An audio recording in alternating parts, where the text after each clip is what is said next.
I read this book a few years back and I've been wanting to make a video ever since. The Subtle Art of Not Giving a F by Mark Manson. Now, I believe that the general discomfort that exists in today's society is artificially created by this idea that you as a human, as a single entity, that you deserve better, that you deserve more, that you deserve bigger, that you deserve. But what if you don't deserve? Hi guys, Fabio Palvelli here with a brand new video. What if we learn to live our lives by caring less about things that do not matter that much? What if we were able to let go and understand that sometimes things that we think that make us happy might be the things that hold us back instead?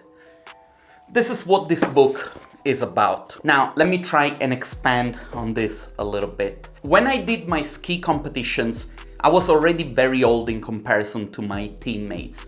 I started at the age of 18 and some of my teammates, they started competing when they were 6 or 7. And why does this matter, you might ask? In ski, you have a point system that gives you a handicap, very much like golf. The better you place during a competition, the lower your handicap gets.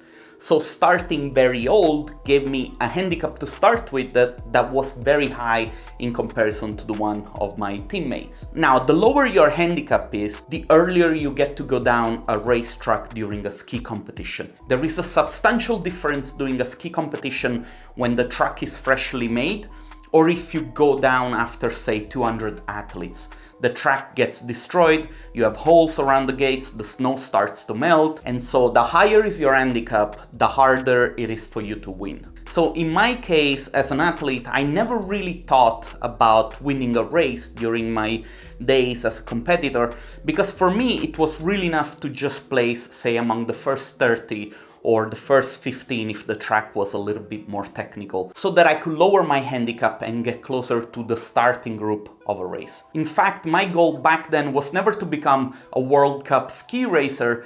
I was happy with becoming a ski trainer. And also I knew that at my age it was almost impossible for me to get access to the Ski World Cup. On the other hand, a trainer career was a lot more accessible to somebody like me.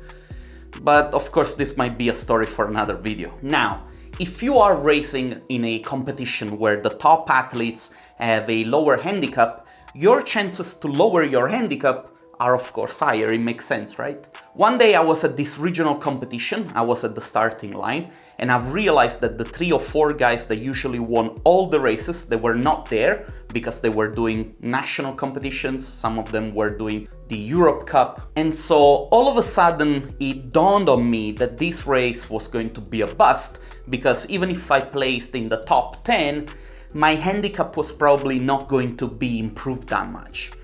So I remember I was at the starting line and I was thinking, you know what, let's just get done with this, let's go downhill and then I can go back training so that I do not waste an entire day of skiing, and maybe I'll try again next week. So I start the race and I remember that I did the first 2 or 3 gates very fast. I get to the initial wall, the more technical part. I do the next 3, 4, 5, 6 gates. It was very clean. I get to the mid section at a very high speed. Next I get to the flat section. The next 10 gates, I do them very fast. Then I get to the small slope right before the end. I realize that I made no mistake. At that point, I'm not thinking, I'm just passing the finish line. Then I turn around to see my time, when all of a sudden I hear one of the volunteers running towards me. He was the father of one of my teammates, and he was yelling at me, Fabio, you won! Now, beside the fact that I was obviously very happy and a bit surprised, of course, I remember thinking clearly that the reason why I won that race was because I did not think about winning the race or placing within the first 15 athletes. Instead, I kept thinking that this has happened because finally I just managed to focus on doing my best and I removed all the expectations. And you know, this was something that my trainer kept saying over and over to all of us during training. Do not overthink, just focus and do your best. Then later in life I realized that these just just act, is one of the traits of high performers, and high performers often prioritize on doing. Now the question is, why do I think that this is an important notion in life in general and as a professional? You see, as a designer, one of the clients that I had was a firm that was doing the designs for all the Moxie hotels. And when we did the images for them, every week we would get an email on Friday afternoon asking for changes to be ready on Monday morning. It did not matter what we did or how much we were doing for that project. On Friday evening at 5 p.m, we would get always different requests.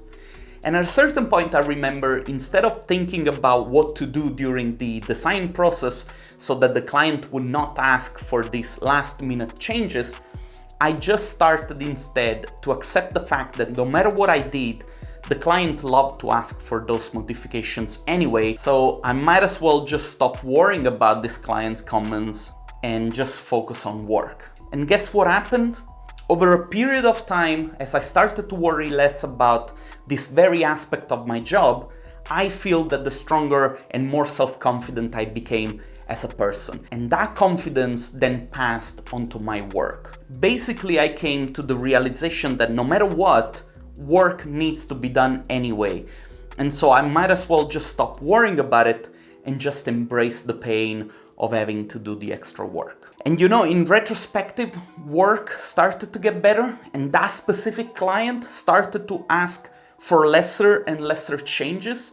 And of course, you might say that the reason for that could be many things, but I truly believe that this happened because I removed all the expectations and I just understood that sometimes you don't need to think or overthink. Sometimes all you need to do is just do. Look, I'm not suggesting that you should not care about the things that you do. You should care, of course, you should love what you do, but you should also understand that sometimes in life there are things that are not in your control, and those things end up spoiling the way we feel and contribute to our general psychological non-well-being. And that for me was almost a revelation. Now I'm going to leave you with a small phrase taken from this book. The desire for more positive experience is itself a negative experience. And paradoxically, the acceptance of one's negative experience is itself a positive experience. The Subtle Art of Not Giving a Fuck by Mark Manson. Great book. Read it, don't read it. I don't give a shit.